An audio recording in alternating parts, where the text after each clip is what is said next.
So I think we are in a very exciting era of oncology where we are seeing tissue-agnostic therapies being approved based on biomarkers.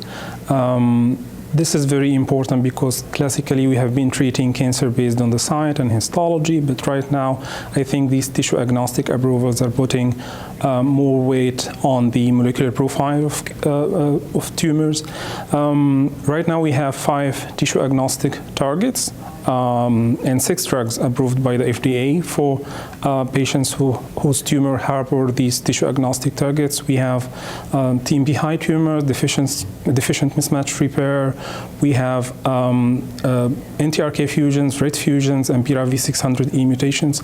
So all of these tissue-agnostic targets can be targeted using drugs that are currently available and FDA approval for all solid tumors.